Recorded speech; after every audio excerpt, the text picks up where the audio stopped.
Hi everybody, and welcome to our free fishing seminar here at Lake of the Ozarks, a weekly seminar with the local pros here. I'm John Neparadny. I'm one of the co-hosts for this event, and for the past 20 years or so I've been working as a freelance fishing writer, covering bass tournaments for BASS and Central Pro-Am and other circuits. Bass Resource, do some articles for them, and Bassmaster and Fisherman, Outdoor Life, and the various others. And also during that time I've written 2 books. This one here on fishing Lake of the Ozarks, the Lake of the Ozarks Fishing Guide. It's $5 here at the seminar and $10 at my website, jnoutdoors.com. And this one covers how to fish the lake from one dam to the other, and breaks down into the various sections of the lake, how to catch bass, catfish, white bass, and crappie from the whole year, actually, spring to summer, fall. And there's also a special section on how 4 of our Bassmaster Classic qualifiers fish the lake throughout the year. My other book is 101 Bass Fishing Tips, and this one is a conglomeration of 300 word tips, 101 tips of course, and these are just from all my stories throughout the years, breaking them down into little tips, and it includes all the pros that I've covered throughout the years and fished with. Edwin Evers, Kevin Van Dam, David Fritz, and all the top pros from the BASS and MLF circuit as well. So that's basically what I've done, and the way this started out, I used to do some seminars for St. Louis County Parks on fishing Lake of the Ozarks and other topics, and they discontinued the program, so I thought, well, let's see if we can get something going here. So I asked Bass and Bob if he'd want to join up with me on that, and he agreed, and I'll let you talk to Bass and Bob now about what he does. Cool. Thank you, John. Appreciate you, man. You know, I always start off every one of these with making sure that you get these books. John, there's only a few of these left, and they're going to be collector's items pretty soon. Yeah. I have a personal signed copy, and John sells them cheap here. I sell them at full retail on my website. So when John's out of them, you can get them at full retail on bassandbob.com. John, we appreciate you. I always thank you for the book. You did a great job. I always like to share some appreciation for having John Neparadny here at Lake of the Ozarks. We're very fortunate, just like we are guys like Guido Hibden, which we had, and the Hibdens and the Fitzpatricks and Marcus Sikora, and so many great pros. Andy Newcomb tonight. We got a full house tonight. Appreciate everybody coming. Appreciate everybody watching. But we're very fortunate to have John Neparadny. He's just a name brand across the country in terms of writing for bass magazines and stuff like that. He's a legend himself. So anyway, Give me a big hearing. no, you are, John. You are. Shit, I was intimidated when I first started my website here at Lake of the Ozarks, bassandbob.com. I was so intimidated because he had a website called JN Outdoors. He wrote all these articles, and it's like, and then he came to my ribbon cutting, and I got goosebumps just even thinking about it. It's like, oh my gosh, John Neparadny's going to be there. I'm going to have to deliver something decent. And you know what? He's just such a wonderful guy, and he's done a great job of help promoting bassandbob.com, promoting and fishing around the United States. We're lucky to have him. He's a legend in terms of a journalist and a fisherman too. So we appreciate you, John. So I get to Andy here pretty soon. That's why we have the big crowd. They're still selling tickets outside. Come on, we'll get you in there. Just a couple of reminders. We have our Summer Bass Sizzler on August 21st and 22nd. You can register online. It's a 2-day tournament out of Alhana. $400 entry fee. We guarantee $5,000 to the winners. We have 30 boats, which we've had the last couple of years. It's an awesome tournament. Serve full breakfast, just like any Bass and Bob tournament. You're going to get fed. Also, we have our Missouri Invitational coming up November 16th through the 19th at Old Kinderhook. It's a Pro-Am type of event. If you're not familiar with it, check it out on the website. We have, as of today, we have 38 of the 40 pros confirmed, and 2 of them I just haven't heard from, but they'll be. I have a list of pros, name brand pros from around the country that want to participate, but because 2020 I had to cancel, I invited everybody back from 2019. But Marcus Sikora, Roger Fitzpatrick, Dennis Beerhorse, Mark Weesey, James Watson, Jeremy Lawyer, Mike McClellan. I mean, the list is phenomenal. Andy Newcomb. Well, Andy's not available this year because he won 2 years ago. So, but he'll be there. Andy will be there. He won it 2 years ago. But anyway, we have out of 40 teams this year. Right now, we have 31 co-anglers and several that have verbally committed. So if you want in on that Missouri Invitational in the next week or two, sign up or give Steve or Ben or I a call.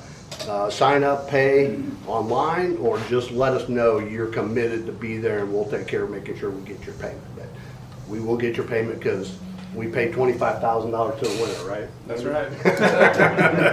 So anyway, we're very, very, very fortunate, as we are every week, but very, very fortunate to have Andy Newcomb with us tonight. I'm not going to tell Andy's entire story because it's going to be coming up in our Fishing News magazine, which will be out at the end of September. I'm going to tell his story. Andy is one of those just stories. It's just a great story. Growing up fishing, fishing, working, great work DNA. I actually went to high school with Andy's mom, believe it or not. Yeah, how awesome is that? But anyway, Andy's got a phenomenal story, 30-something years old. And if you watch the Bass and Bob fishing reports, tournament results, I'm sorry, you'll see that Andy's name is always there. He's either winning a tournament, he's placing in a tournament, he's getting a check, and then he fished, he's fished a Major League Fishing BFLs, and 2 years ago, he was the Angler of the Year, which is phenomenal. I mean, BFLs, man, it's just stacked. It's the guys that maybe have full-time jobs, but want to fish competitive. I mean, it's Marcus and these kind of guys. And he won Angler of the Year. Last year he set out, he fished the Toyota Series. He's fished some Toyota Series before that. Fished the Toyota Series, and when I interviewed him, he said, my goal is to become Angler of the Year in the Toyota Series. It's like, okay, that's cool. I'm sure you and about 150 guys have that same goal. Well, you know what? Him and his wife decided, go for it.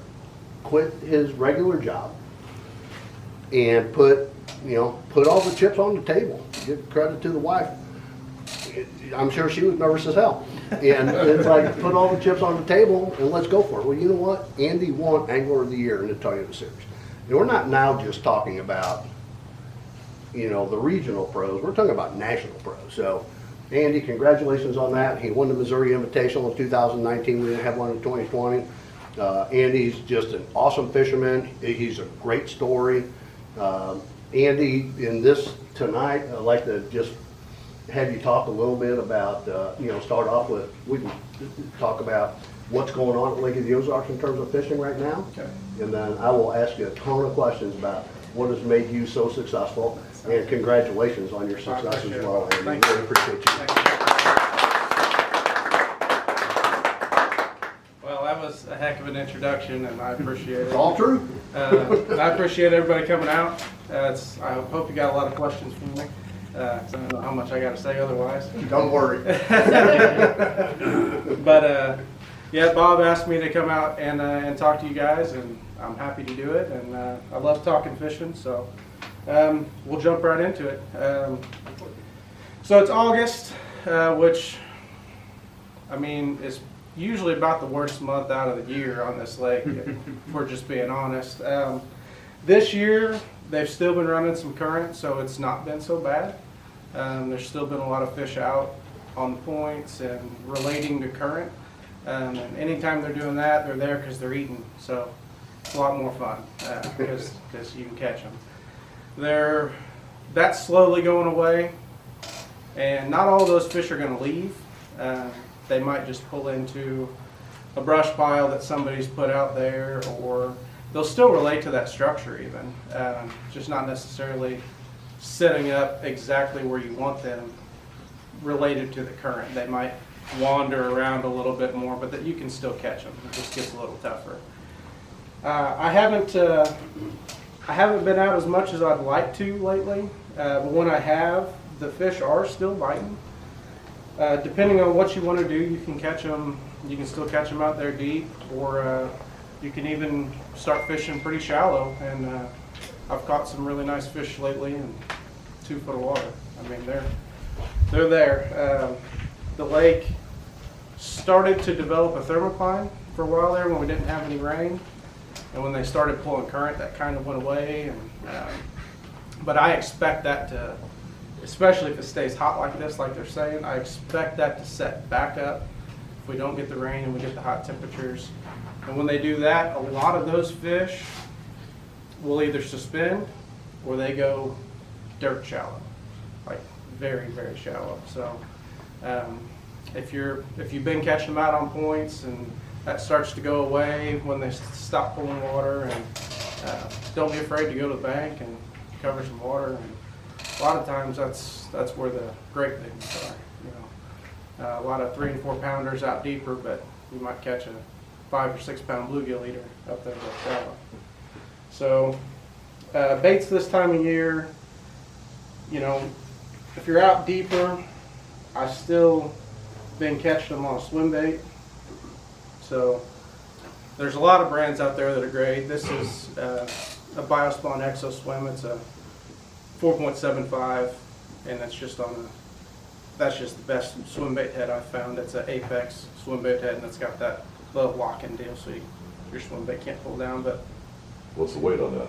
this is a 3/4 ounce, and it kind of, everybody asks me, well, if I'm fishing 15 foot deep, what size head? You know, if I'm fishing 8 foot deep, what size head? You really have to, obviously, typically the deeper you go, the heavier the head you want, but it also depends on the mood of the fish. Sometimes where you would think you should throw a 1/2 ounce head, if you're not getting bites, a lot of times it pays off to throw a heavier head and just move it a little quicker. Sometimes they're just not in a feeding mood. But this is something you'll throw out there on those fish that are still deeper. You can wind it down the side of docks and stuff too, but I typically target the fish out on the main lake with this swim bait. When the shads start pulling back into the coves, you can do the same thing, just downsize your swim bait a little bit typically, reel it under those balls of shad, and catch a lot of fish that way. On the bottom, or just reel it underneath it, or you got to kind of play You with kind it? of got to play with it. I typically start by, Put this on top of it. Sure. Here, didn't I typically start by, 2-piece run. Sorry about that, bud. Did you? yeah, right. Send me a bill. I typically start by letting it hit the bottom and then bringing it back slow, and then I'll bring it back a little quicker. Still no bites, I'll count it down. Nowadays we have the luxury of live scope, so if they're suspended you can see them. So you can see how deep they are, and that takes all the guesswork out. It just makes you a lot more efficient. You can still catch those fish for the past 15, 20, 50 years, but it just took you a lot longer to figure out where they're at. Now you can see them and let it get right down to them and bring it over. Do you find this time of year that that swim bait, at least what I've noticed out in people that are watching my website know I can't catch them where they should, but every now and then I get lucky. But do you find that they'll start turning off on that swim bait a little bit? Is there anything else that you do in terms of cadence or anything like that?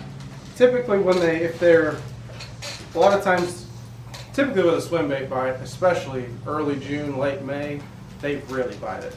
You know, there's no doubt. They slack line in, and it's a lot of fun. As the summer wears on and everybody's throwing at those fish, a lot of times it's almost like you can kind of compare it to the Alabama rig, where when the Alabama rig first came out, they tried to break your arm. Now a lot of times you'll feel them peck at it and then finally load up on it. They'll do the same thing with the swim bait once they've been thrown at for a while. And that's when you can go to a heavier head, try reeling a little quicker. Or that's also sometimes when you got to scrap that and, you know, stroke a jig or a big spoon, or, you know, maybe throw a crankbait if they're down there on the bottom. Just something to kind of make them react to it. Because when they get out of the mood to eat, it's hard to make them eat. They got to react to something. So that's typically when I go bigger and heavier and faster. Got it. So And then just divert for just a minute. Mhm. So with your success around the country and how well you've done, and I know this is all probably lake specific and time of the year specific, but is a swim bait something that you have in your arsenal that you check out when you're out there practicing, regardless of lake and areas, time of Yeah, year, that type of thing? As long as the watercolor, as long as there's some good clarity. Swim bait's not something you really want to throw in dirty water. Right. But it is something that can catch fish 12 months out of the year. How clear do you want the water? It can't be too clear. 2 feet, 3 feet, I mean, 5 feet? typically 2 foot of visibility and you can catch them on a swim bait pretty good. A lot of times the clearer the better. You know, if you're on a reservoir, typically, you know, the lower end of the lake's going to be clear. A lot of times that's going to be the better place to throw a swim bait. But yeah, usually, I mean, you can even catch them 1.5 foot of visibility. Maybe use brighter colors and a lighter head. You know, they can feel that thump a little bit, but it's mostly a visual thing. So the clearer the better. Good. And on that swim bait that you got on right there, and I don't know if you mentioned this or not, I was directing traffic, getting people in here,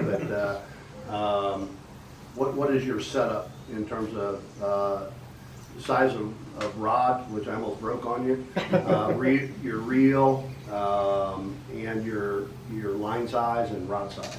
So this is, and it's hard to get too specific just because I like to play with things. This is a 7.4. It's a Daiwa Tatula.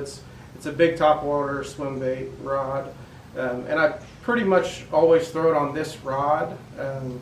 They make another one. It's called the Kage. It's actually an Alabama rig rod, and that's a good one too. But I typically always throw it on this rod. But what I change is the reel and the line.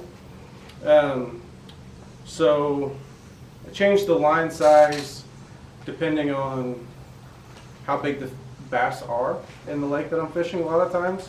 And also if I'm fishing around cover or something like that, I'm going to use heavier line. This is 20-pound line, and I'm throwing it on a Tatula SV reel, and it's an 8-to-1, which is a lot faster than a lot of guys throw a swim bait on. But this is what I've been throwing lately, and those fish have seen that swim bait, and a lot of times you got to bring it a lot quicker, so I use that high-speed reel. And then if one does, a lot of times they come from behind to eat it. If one does push it to you, you can get 2 or 3 cranks with that high-speed reel and take all that slack up and get a good hook in. In the winter time, if I want to throw a swim bait, a lot of times I'll throw it in like a 6-to-3, and I'll use, 12-pound test and maybe a 3/8 ounce head. But it's just something you got to play with. A swim bait, I feel like, is something that you really got to put time in, and it's almost like a jerk bait, which is probably my favorite lure. I think that's why I like the swim bait so much. It's because you can change little variables and make a big difference with your presentation. Such as what? Just like I said, like line size. Line size. Like just going from 20-pound test to 15-pound test, there's 3/4 ounce will sink much faster on 15-pound test than it will on 20.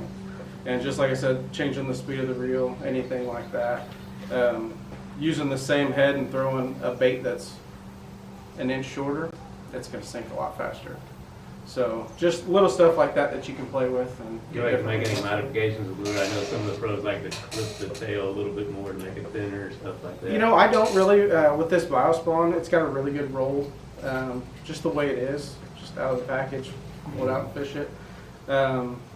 There's some of the hollow bodies, I don't know if you guys have heard of skinning a swim bait, but like a Zoom Swimmer or Strike King makes a Shadowlicious, I think it's called. Yeah. And they have a kind of a skin on the outside of them that makes them a little more rigid, and you can peel that skin off and get a lot more action out of them. Now when the fish are super active, you don't have to do that because it makes your bait a little less durable. But if you want that added action, you pull that skin off and it'll really kick a lot better. Andy, you mentioned something that, again, I kind of divert just a little bit. So you mentioned something about winter time. Mm-hmm.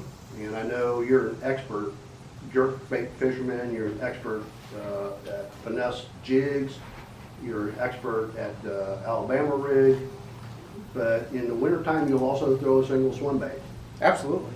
Well, in your tournaments, Yeah. when the Alabama rig Don't give isn't, away too much. yeah, when the Alabama isn't, if the Alabama rig's allowed and you're on a swim bait bite, throw the Alabama rig. Right, yeah. Like, yeah. that's not rocket science.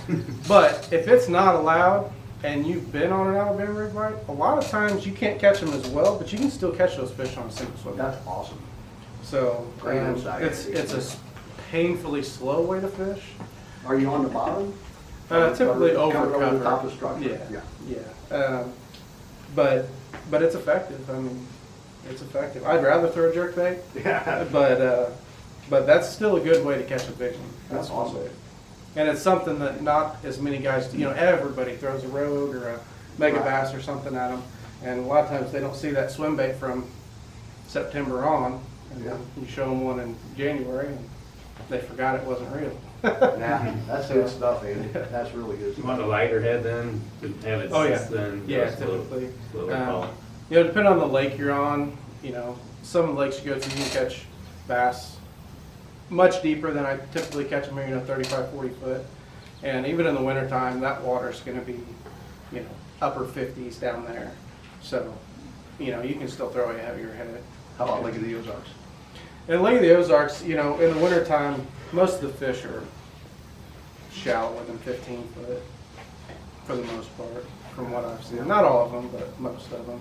So, you know, typically a 3/8 ounce head, maybe a half, quarter a lot of times.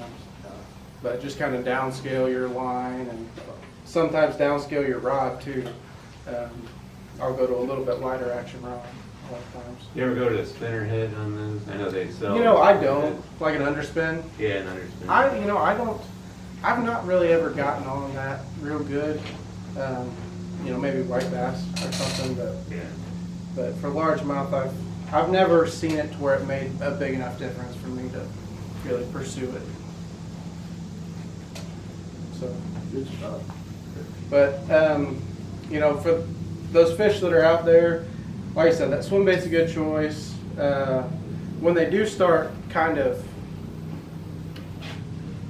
they stop relating to current and more relating to brush and structure and that sort of thing, you know, it's hard to beat a big worm on this lake.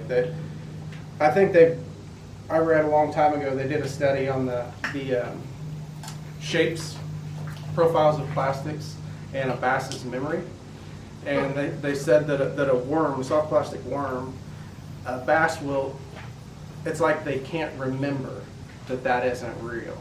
So I feel like, for me, that tells me, even if a fish has seen this bait 3 hours ago, I still have a pretty good chance that he's going to eat it if I put it in front of him. So it's hard to beat a big worm, and you can throw it through anything, you know, brush, rocks, flipping in dock wells, just it comes through everything and it catches really big ones. And you have a really high bite to landing ratio with a single hook, a fairly lightweight. This is a 1/4 ounce. There's nothing there really for the fish to throw. So you get a hook in them, you're usually going to catch them. What is your rig? What's your setup? So it's just it's a 1/4 ounce, the heavy metal tungsten, and then a 10-inch exo ribbon from Biospawn. And I throw this on a pretty heavy rod. This is a 7/6 flipping stick. It's another Tetsuo Elite, and I throw it on a high-speed reel, and typically 20-pound test. You peg your, Yep, I always peg mine. The reason I do that is if I'm fishing a brush pile, I don't want my weight to be on one side of a limb and my bait to be on the other, and a fish eat that bait, and then when I set the hook, it's got to take that slack out between your sinker and the hook before the hook actually starts to drive into the fish. So that's why I peg it. Yeah. You know, there's really nothing outside of that. I just don't want my sinker separated from my bait. and what kind of pattern? I know you mentioned brush and structure. Is that main lake or some kind of main lake? Or talking about you know, August and September? Yeah, right now, Actually, those. right now, I mean, typically this time of year you can start moving back in coast. Right now, I think there's still a lot of fish on the main lake. Right. That seems to be where the largest population is right now, is on the main lake. So that's where I would start looking with this. Just any brush piles that are even directly on points, but they'll start moving off onto the shoulders of the points, not right on the tips, and then they just start making their way back. If you idle over something and you see bait, if you see shad on your graph, it's probably going to be bass around. Because this time of year they could be anywhere and everywhere. You can't say they're all on the main lake, you can't say they're all on the backs. So I just look for bait and fish around, and if you figure out that, okay, I'm getting better quality bites just inside the main lake, we'll run with that. But you can't really rule anything out until you've been out there throwing it around and see where they bite. You got any favorite worm colors? I get a lot of messages on Facebook, and a lot of people wanting tips and information. I try to help people out, and I think a lot of people think I'm holding out on them because I always tell them, I throw green pumpkin or black and blue. Like every once in a while, clear water, I throw plum. Right. But for almost any baits too, any soft plastics or jigs, I throw green pumpkin or black and blue. If they're not eating one, they'll eat the other. I'm sure there's times. One or the other. What's that? What do you think makes them eat one or the other? You got conditions or stuff? So, in the cleaner water, green pumpkin is going to be my first choice, or if it's sunny. Cloudier days, black and blue. If they're mostly eating, if they're eating bluegill mostly, green pumpkin. Maybe add a little chartreuse. If they're eating shad, black and blue. You can play with it a little better if you got confidence in whatever color you like, but for me, it's green pumpkin or black and blue. I had a guy contact me about he makes custom crankbaits, and he said he wanted to make me some, and he said, well, what colors you like? I said, well, I like brown or shad, and he said, well, specifically what one? So I just sent him a picture of Strike King shad color, and I said, I'm pretty easy, man. I don't do anything special. I don't have any big secrets. I think it's more about just being in the right areas than it is some special crazy color or anything like that. Andy, you mentioned you have a 1/4 ounce weight on it, which, I know a lot of us at Lake of the Ozarks, we're all about, got to be, 1/2 ounce or whatever, 3/4 ounce or whatever. So, 3/8. So that seems like a little bit of a lighter weight than what I'll call power fishermen, Lake of the Ozarks, or so-called power fishermen. Tell me a little bit about what you're thinking about in terms of depth, and what you're thinking about in terms of a 1/4 ounce.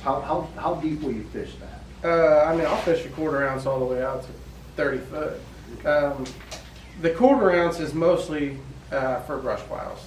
Right. If I'm throwing a worm and the fish are relating to current or relating to structure, I'll throw a 1/2 ounce a lot of times. But that 1/4 ounce, you can just work it really slowly through a brush pile, and it falls very slowly through a brush pile. You can just be really thorough with it. A lot of times, and I will throw a 1/2 ounce in a brush pile, but I've felt over the years that I get more bites on a 1/4 ounce when I'm fishing in something. Right. So, How do you work it through the brush? How do you work it through structure? just as slow as you can. Pull it up to the branch, hold it there a little bit, pop it over, and just let it fall straight down. Bring it up to the next branch, pop it over. Brush isn't my favorite thing to do, because it's hard for me to fish that slow. But yeah, just try to feel every branch, and a lot of times with that lighter one, they won't really thump it like they do the heavier ones. You'll feel them just kind of pull on it a little bit. But usually with that worm, they've got it. You hook them, and as long as you're not wrapped around something, you can get them out of there. So you fish Lake of the Ozarks, and of course you fish all over the country with great success. And you said brush pile's not your favorite thing to do. Oh. So what is your favorite thing to do on Lake of the Ozarks? Well, I think being an Ozarks angler, first thing I think about is rock. and just what if you can find out what kind of rock they're relating to, it's just so much easier to actually. You can ask a lot of the guys that I fish with. I get pretty aggravated when someone puts a brush pile on one of my good structured spots, because all it does is cause me to lose crankbaits. But yeah, I like to fish rock. I think that's great. I've heard, obviously we all remember Guido Hibden. Mhm. We did a roundtable with him before he died several years ago. And so one of the things he said, I'd rather have rock than anything else. For sure. Yeah, it's easier to run a pattern, and I just I like to wind stuff, throw crankbaits, do all that stuff, and you can just cover a lot of water if you're fishing rock rather than brush piles, and fish one, pull a trolling motor up, and go to the next brush pile. It's not as fun for me. That's good stuff. Good stuff, man. So, So what's your favorite rock bait? it depends on time of the year. I mean. Especially this time of year. This time of year, big jig, 3/4, 1 ounce jig. They'll still eat that big crankbait. It's a little harder sometimes to get them to eat that. A lot of times you really got to burn it. But a big jig's pretty hard to beat for if you're fishing deeper. The problem is this time of year they don't necessarily get on a certain type of rock as they push back into coves, because they're following that bait, and they're just going to get on whatever's around the dock or brush pile, or if there is a big rock there they'll get on it, but you can't really pattern that this time of year. They're just following that bait. What trailer do you like on a big jig? Usually like a BioCraw from BioSpawn, or if I want something that moves really fast, kind of a quick vibration, I'll use a Speed Craw by Zoom. And then at the dead of winter, I'll throw a chunk. Just nothing much to it, just a little bit, something to slow that jig down, a little bit of movement. I hear Uncle Josh is going back to making pork rods. Yeah. You interested in doing some of that again? I saw that too. There's a reason it's been around for so long, and there's a reason they're bringing it back. Yeah. But What kind of 3/4 ounce and 1 ounce jigs do you like? And what kind of head? And how do you like to work it? so, I've got a jig coming out, my signature jig from Apex. I really badly wanted to bring it tonight, but we're just having a little issue. It's a different jig, and we've had some problems with the mold and just the production of it, which we've got figured out, but it's just a matter of getting some produced, and I didn't want to bring it too quickly and then end up having to change something. But it's something that I've been throwing for the past 10 months or so, and it's a jig that you can throw in any sort of cover. It skips well. It's the best jig I've ever thrown in a brush pile. It doesn't hang. It's got a good hook. So I throw that, and if the fish are active, you can drag it. If they're on the bottom, like if they're pulling current and those fish are eating, you can drag it on the bottom and catch them. When they shut the current off and they get up off the bottom, a lot of times you got to stroke it past their face or land it, with that live scope now. You can see them and land it right in front of them. And a lot of times as it sinks, they'll bite it. But What's that jig going to be called, Andy? the jig. It's going to be called the jig? The jig. It's Mark McGuire gave me the nickname the Andy Newcomb, and so we've decided to kind of run with that. And I thought it fit the jig well because it really is. If you want one jig that will do anything, it's the jig to buy. It really is. So yeah, that's what we're going to call it. Let's post it when it's ready, because we'll make sure we get the information out. Yeah, Fitz. I'm pretty sure all 3 locations of Fitz is going to have it, and obviously Apex will have it on their website. But I'm excited. I called the owner like 3 hours ago. And I said, when are we going to have that ready? Because I really want to show people. But it's going to be a good one. So Good stuff, Andy. Keep your eyes up for that. Yeah. But that's when what you know we got a pro, when they're making jigs with their name on it, man. I love it. Congratulations. Yeah, I'm excited. I hope you guys like it. I know you will. We will. It's a great jig. But you know, when those fish, we talked about, a lot of them get shallow too, and it's probably no secret.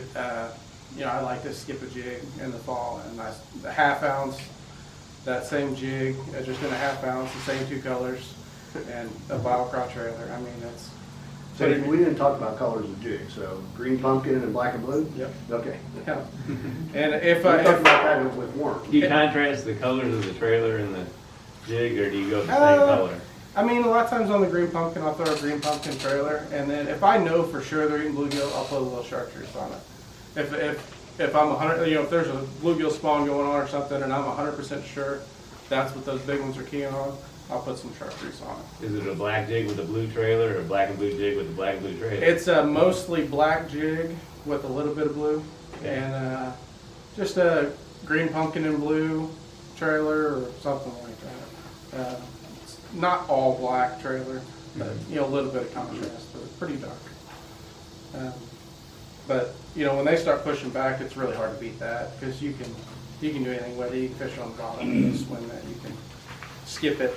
I mean, you can get to fish that somebody throwing a big worm or something like that's going to have a hard time getting to, just because those baits don't skip quite as well. Right. So I really like that. And then also, I love to throw a buzz bait just because it catches great big ones. And I'm a tournament fisherman at heart, and I don't care if I catch 5 fish in a day if they're all big ones, you know. So I like to throw a buzz bait. Even this time of year, it just gets big bites. And this one here is made by Guggen. It's called the Hummer, and I just have a Biospawn exopod on the back, just rigged vertically instead of horizontally. I like the ones with the holes in the blade. Yeah. That's always nice. It's a good buzz bait. It squeaks really well. There's other ones that I'll throw. I actually make a couple myself that the blade hits against a weight, and you know, it's a loud clacking sound. But that's a good one there. I think that one's 3/8 ounce, but you just cover a lot of water and it catches big ones. And who makes that again? That's made by Guggen. It's called the Hummer. Are you using that out on the main lake or in the backs of coves, or right now? Or right now? Right now, mostly, not necessarily in the backs. You know, start halfway back and work your way to the back. Late fall, it's a main lake deal when those big gizzard shad pull up and start eating. You know, everyone knows that. That's kind of a tried and true deal. But right now, it's mostly, you know, from halfway back to the back. Where the shad are starting to gather. Yep. Just follow that Behind bait. docks, corners of docks, or Everywhere. what's important? That's what's great about it. It just as long as the bait's around, you know, you can catch a 6-pounder on the front corner of a dock just as easy as you can catch one behind the cables.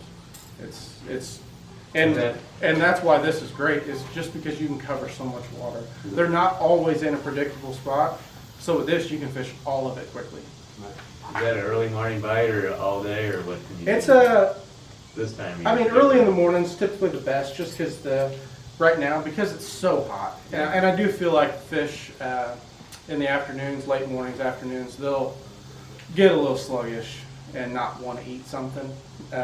So it's better in the morning, but you know, if it's a sunny day and there's a good shade line, fish that shade line, and you can catch them all day. I guess cloudy day, you can catch them all day. Huh? Yeah, cloudy day they'll roam around, and you can typically catch them on it too. But I just like that when it's sunny, it just gives you somewhere to throw it. You know? Strike them smaller. Yeah, it just puts them in more predictable places. What's your rod, reel, and line setup on that, Andy? This is actually the same rod that I throw that swim bait on. It's the 7.4 big top water. It's a medium heavy, and it's a regular action, and it's perfect because I throw this on. I believe this is 60-pound no fade braid, and this I can pass this around too. This line's over 2 years old. Wow. It's made by Vicious, and it doesn't lose its color. You know, most braided line fades, and this doesn't lose its color. So, I mean, you can look at the reel and see how beat up the reel is. That same line's been on that reel for 2 years. So, if anybody's looking for braid, and I've told everybody this, you know, whatever you think about the rest of Vicious line, I love their fluorocarbon, but a lot of guys are strictly Seaguar or whatever. Try the braid, because it's unbelievable. I mean, it's the best braid I've ever used. Like, not even close to second place. What was the braiding into Vicious? It's Vicious no fade braid. They have two. They have just their braided line, and then they have the no fade. That no fade is what I throw. Do you run any leaders out then? Nope, nope.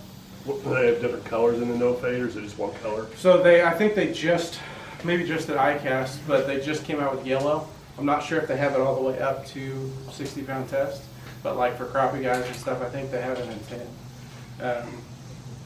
But I throw that green, that moss green color, but it's crazy. Just when, it's been out for a few years now, and when Greg told me about it, the owner of Vicious, you know, you're a little skeptical just because I've never used braid that you didn't use for one day and it was already fading. But that stuff's, I don't know how he does it, but it's really good. Really good. So that's my setup for that, high speed, you know, 8-to-1. And like I said, that same rod that I throw the swim bait on, and you don't really have to set the hook with that braided line. You know, if one eats it, just keep reeling and then hook them. So that's pretty much my buzzbait setup. Forgot, did you have a trailer on there? Yeah, I had the Exos pod on there, Oh, okay. just rigged vertically. I know some guys like to take the skirt off and just put a frog on it. And I do that sometimes. They're easier to skip that way. Yeah. And it just gives them a little different look if you do that. But, and I do throw it that way sometimes. Just depends. It's one of those things you can kind of play with and see what they want when they want it. Yeah, so you got a shaky head too on yours. Yeah, I did bring a shaky head, and that's because it's August. Yeah. And it just can get really tough. And so this, I'm not sure how you hold this kind of reel. You'll find out. You'll find out once you start fishing the bass. Yeah, I found out at The Hartwell. Bass Pro, Found out at the- Bass Pro deal. I found out at the All-American over at Hartwell. You gotta throw a spinning rod sometimes, but That's awesome, Ray. but yeah, no, this is a 1/4 ounce. It's another Apex tackle. It's the Baines shaky head, and it's got a good hook in it, and the head design really comes through cover really well, and it's just got a little exo stick, just like a Senko. What size is the head? 1/4 ounce. And where will you throw that? I will throw this if I'm really struggling. If I can't get them to eat anything, they'll eat this or they're not going to eat anything. You know, it's some guy's first choice for that reason, but it's typically my last. Right. Just because it's a slow presentation. You know, you let it sink to the bottom and you just kind of slowly drag it back and shake it. But you can fish it through rock and through brush, and it's a really good bait. I mean, it catches tons of fish and catches big ones too. But it's definitely my last resort. This is I've got a spinning rod in my boat for Lake of the Ozarks. I've got a spinning rod in my boat, usually from December through February to catch crappie, and then maybe in August when it's real tough. So What size line do you like to use? I'll use 15 to 20 pound braided line, and then I think this is 10-pound fluorocarbon leader.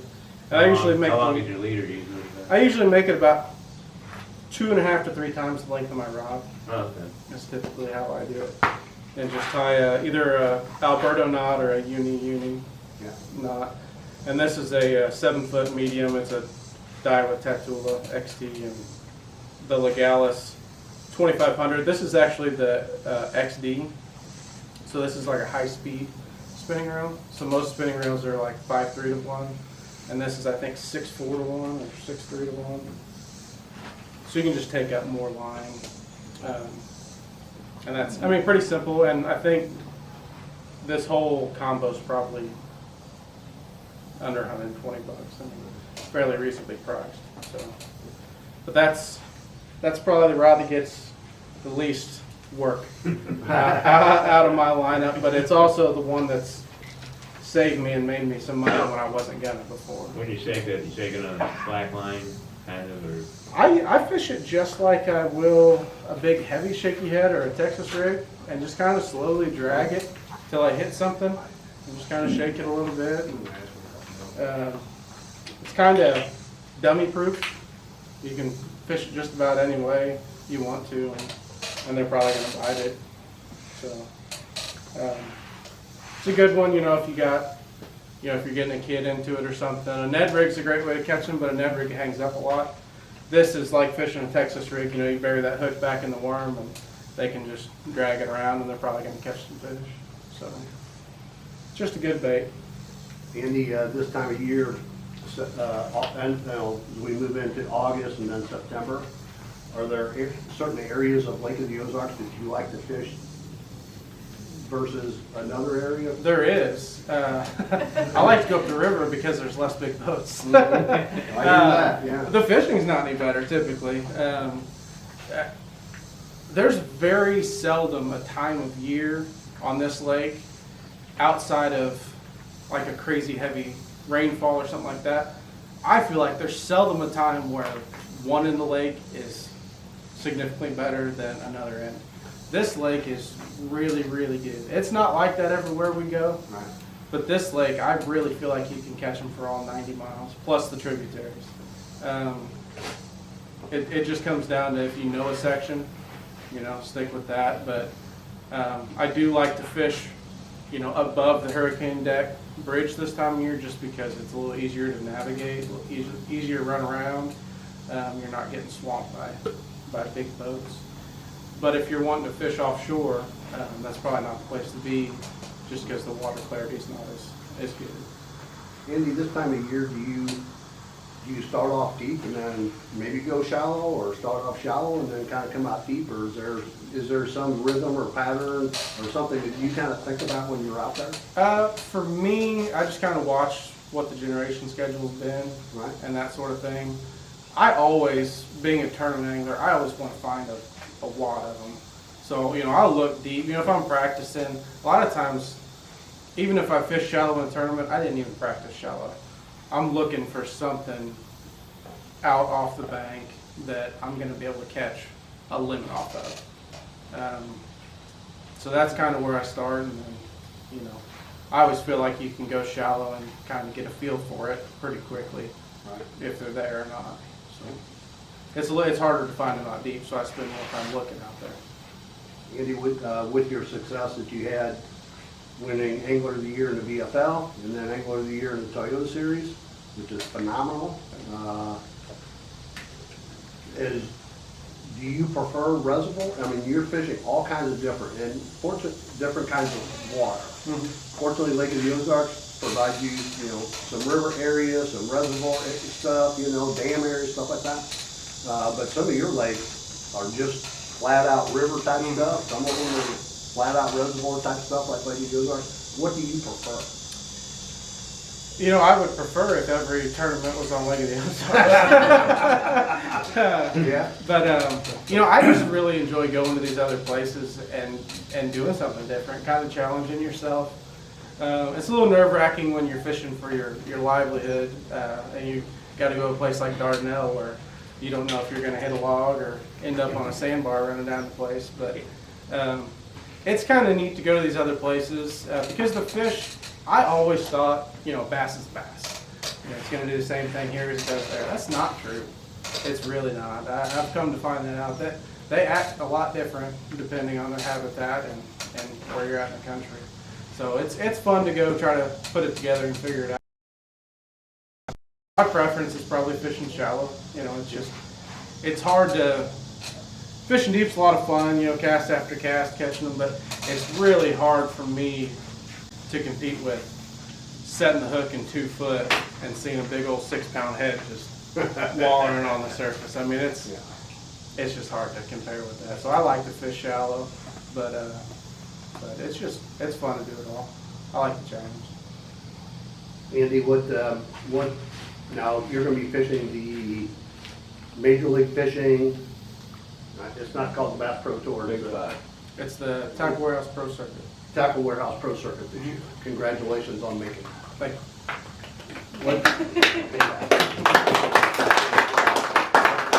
you. That's a tough one to do right there. And we respect so much and appreciate so much that you're here from Lake of the Ozarks and you're sharing your wisdom with us. What are the things you're most concerned about, and what are the things you're most looking forward to? Because that's a challenge. Yeah. So the things that concern me the most is just that almost every lake on the schedule is a grass lake. And you said this lake has a lot of different things that you can do, and one thing it doesn't have is grass. Not anymore. So that's a little concerning. See you, Coach. See you. Just because you don't, you only get 2 days practice.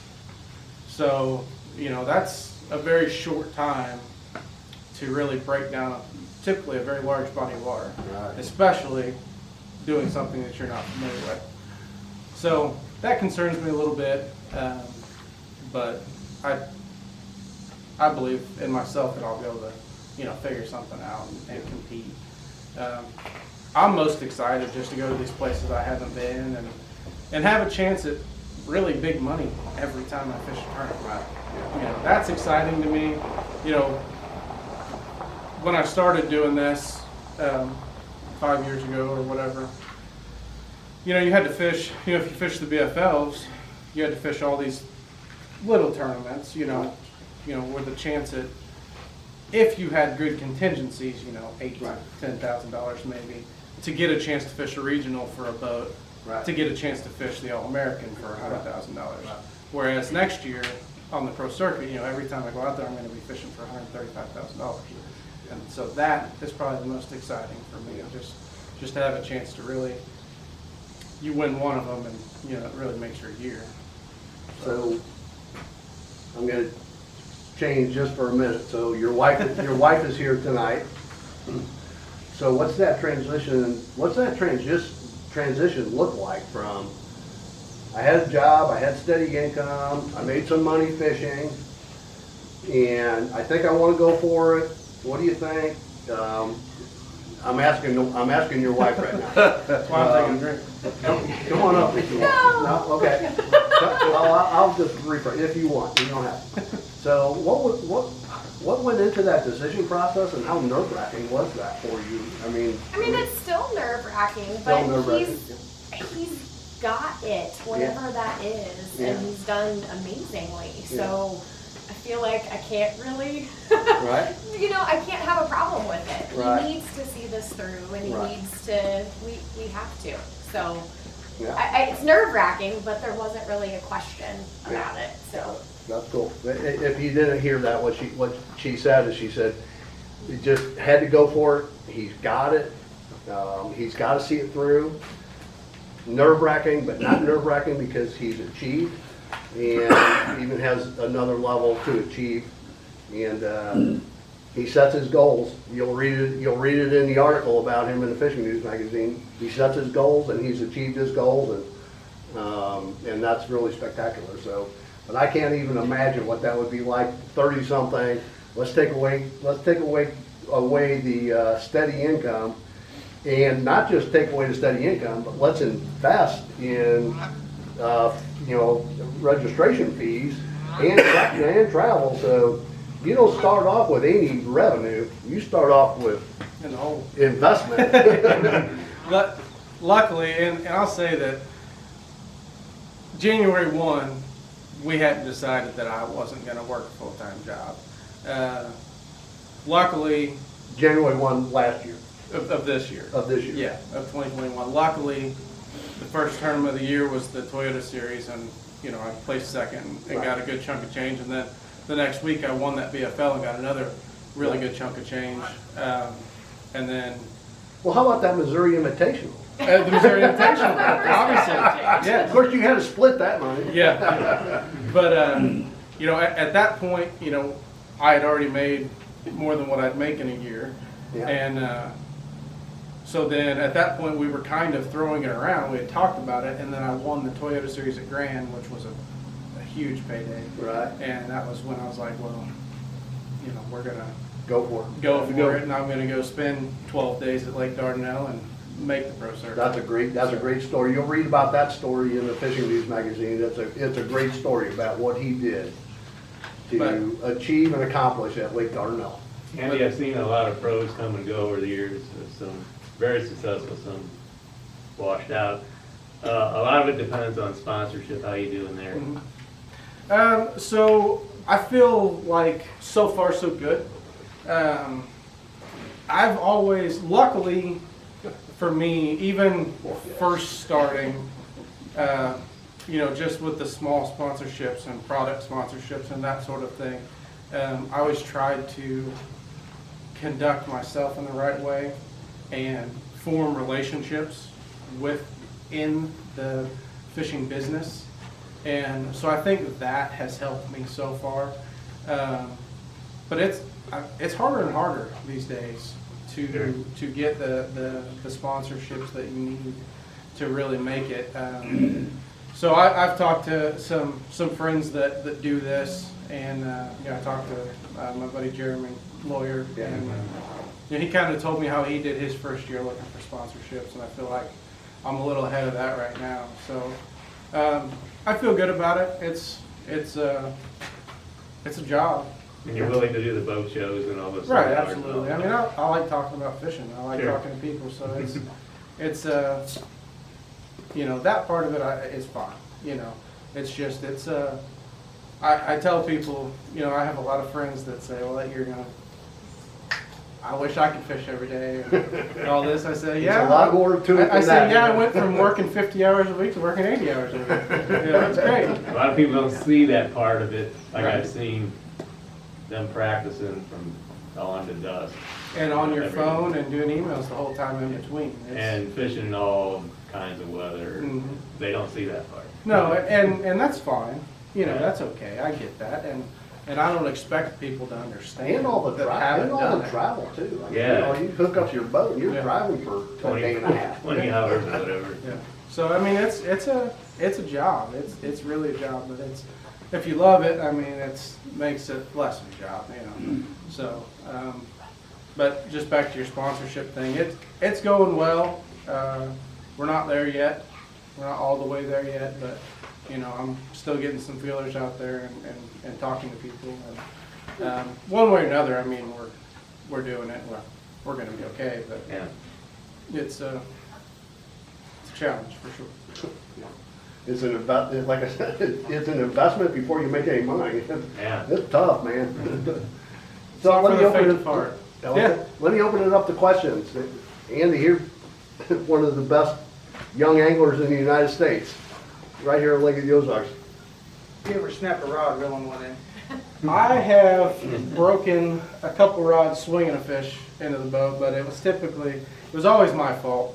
One time was like a 12-pound hybrid that I thought was an 8-pounder until I swung it over the side and the rod blew into 6 pieces. And I thought, well, that fish is almost twice as big as I thought it was.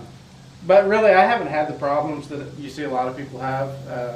I think I've broken that rod and one other rod in the 3 years I've been with Iowa. So I haven't had the equipment issues. So knock on wood, It's Except for that one Bob put a weakness. yeah, right. That one's for sure gonna break. And I'm thinking maybe Robbie told him to do That that. was a practice rod. Practice rod on that one, no permanent. That one goes on eBay tomorrow. Questions? Andy, you mentioned a while ago about only having 2 days before a tournament. Can you break down a little bit for us specifically what you do? I mean, So that 2-day thing, that's for the pro circuit. So up till now, I have most tournaments don't have an off limits unless it's a championship. Still a lot of times, like that Toyota series that I won at Durant, I only had 2 days. And so what I try to do is I try to make a big lake small. So I'm gonna typically what I'm gonna do is if I have an idea of what the fish should be doing, I am going to cover as much of that lake as I can in the first half of the first day and look for the watercolor or the bait or whatever that I am looking for. And then I'm going to try to get bites. And once I start getting bites, I'm going to narrow down to a smaller and smaller area until I have what I feel like is a sustainable area or pattern for that tournament. And that's kind of how I go about it. If you have a week, you're able to try anything and go anywhere. But when you only have a couple days, you you don't have that freedom. You kind of have to just pick an area, and that's why I try to look at as much as I can, run around without even fishing, and just look for the watercolor or whatever, or look for the depth You know, some ends of the lake are gonna be flat, and, you know, in the fall, that's great. This time of year, a lot of times that's not what you're looking for. You want steeper banks. What about map study? I do a lot of that. It's funny. When I was at Dardanelle, my wife said, someone she works with or whatever had said, Ryan said that I was at Dardanelle for 12 days, and she said, "Why aren't you worried that he's gonna, when he gets off the water, he's gonna go to bar or whatever, or pick up a girl?" She said, "No." She said, "I'm pretty sure when he gets off the water, he eats something on the way back, and then he gets on Google Maps or YouTube and studies it." And that's exactly what I do. After I eat dinner and I get back to the hotel room, I'm looking at Google Maps and I'm watching. I think for that Dardanelle tournament, I watched every single video that has ever been made for Lake Dardanelle, probably about 3 or 4 times. There's not a whole lot to do with Russellville anyway. No, there's nothing down there. But That's awesome, man. But I do a lot of map study, or I'll sit, and I'm not sponsored by Humminbird, that's kind of my plan. I like to keep my options open, but Humminbird has an app for their Lake Master chips. I think it's called, but anyways, they have an app, and you can buy a lake for like $10, and it gives you the exact contours that you would have on your card, and you can actually transfer that to a card to use in your unit. But that's huge, like, because I can look at actual Lake Master maps on my phone in the hotel room. So I do a lot of that. Cool. You had a question? Yeah, I fish every day down here, and the current, the fishing's been great. Is your name Baskin Bob? No, You should. I wish. Send me some reports. But it has shut down. I mean, I can't get a bite. Yeah, and so that's August, and a lot of times that's when I go shallow, and you kind of got to change your mindset. And, Yeah. And you're fishing for less bites a lot of times when you do go shallow, and a lot of times when they run it for as long as they have, we had this happen a couple of years ago too. When they run current for a long time, when they finally shut it down, like really shut it down, I don't mean for a couple of days, but shut it down for a while, a lot of times I feel like it does put those fish in a little bit of a limbo. They don't, because they don't just automatically, all right, we're to the back, or we're in that brush pile. They kind of float around on them points, and they just suspend and get really hard to catch. And that's where guys who are good with their live scope, or guys who are good at like drop shotting, stuff like that, can catch those fish. But a suspended fish is not one that you ever want to target if you don't have to, if you're just wanting to catch fish, because they're finicky. And I think that's why August gets so tough. And if that thermocline does set back up, that's probably the opposite of what you hear from anybody else, but I feel like that'll help. If that thermocline sets back up, those fish are going to be, usually a thermocline on this lake is 14, 16 footish, depending on where you're at, maybe 12 foot up the lake and stuff. And you can pretty much say, okay, I'm fishing 12 foot or less, period. You don't have to check out any deeper than that, any of that. You can fish in that zone. And just anytime you can limit the possibilities, the variables, any of that, you have a better chance to catch fish. So if that thermocline does set up, if it stays hot and it sets up, I think that'll help. And then when it does start cooling off and the shed finally start making their big push back, it'll get better. The fish will start feeding and it'll get better. Do you think fish upriver are a little bit more stable when you've got a change like this with the current, as long as it's been this year and now getting shut down? Do you think that the fish upriver are a little bit more predictable and stable versus down? I think they're a little easier to catch because even when they're running current up there, typically the water clarity doesn't really allow them to be out deep per se. So a lot of times, even when they run current, they'll be on main lake points, but they're still not deep. So not a lot changes. It doesn't change as much for them. That up there, I guess is what I'm saying. Those fish are still going to be around the same areas. And if they were 4 foot deep to begin with, they're still probably 4 foot deep. I'll say that the fish population's definitely smaller up the lake. There's just less water, and it's definitely smaller. It's not, down lake is always your best bet for numbers, but upriver just kind of limits where they can be. So if a guy likes to fish shallow, it's more in his wheelhouse because they almost always live shallow up there.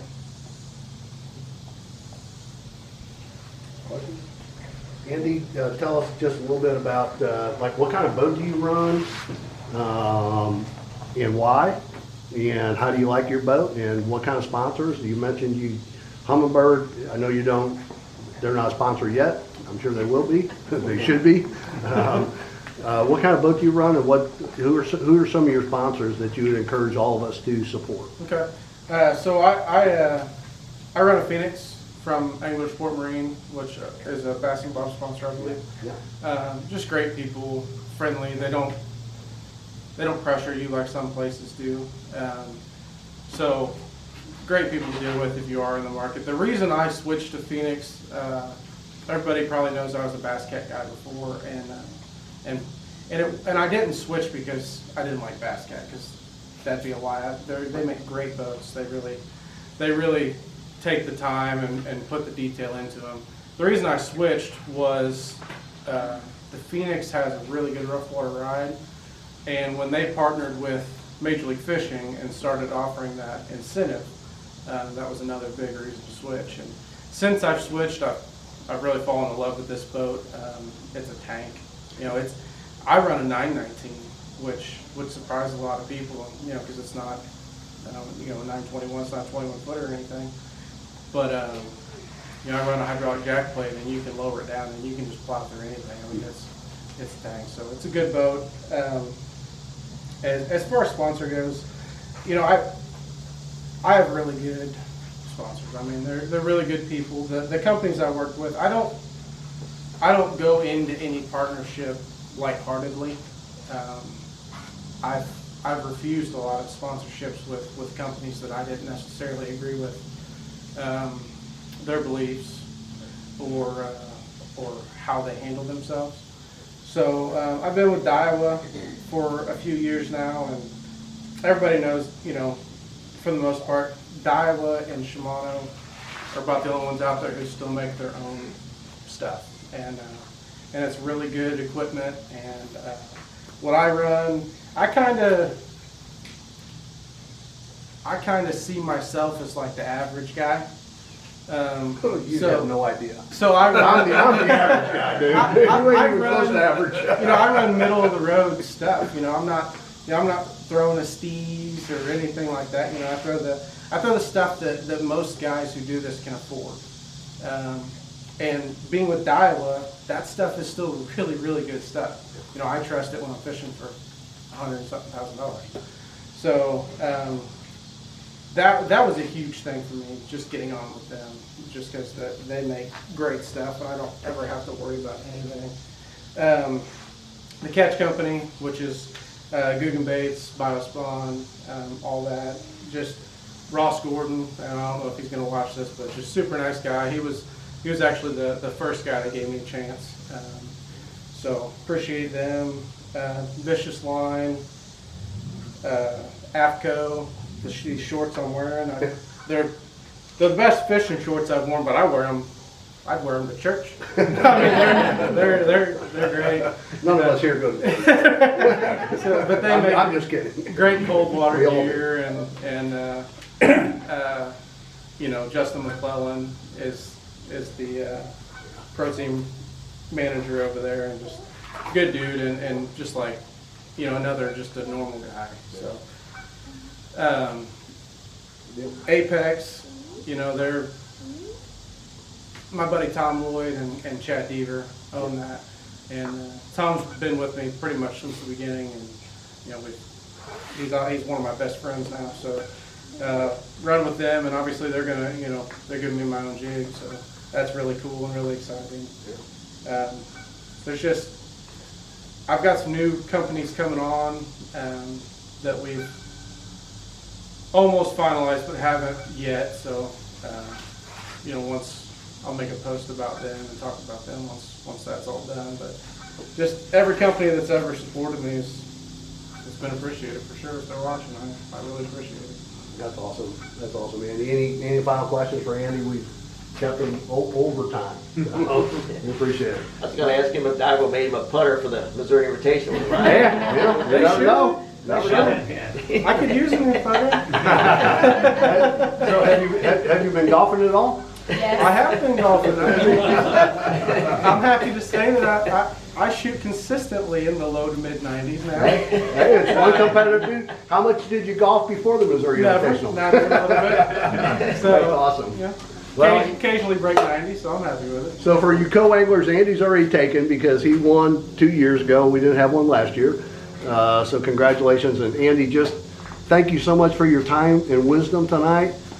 We wish you the absolute best of luck. We're all going to be watching for you on your pro tour, and just hope you do great. I mean, really appreciate you. Really appreciate your humbleness, and the fact that you're here, part of Lake of the Ozarks community. We really appreciate you, Andy. Well, I wouldn't want to be from anywhere else. I mean, we got a good community around here, and I appreciate you, Bob. And, Yeah. and I'm glad I got to come out and talk to everybody. Yeah. Thank you so much, Andy.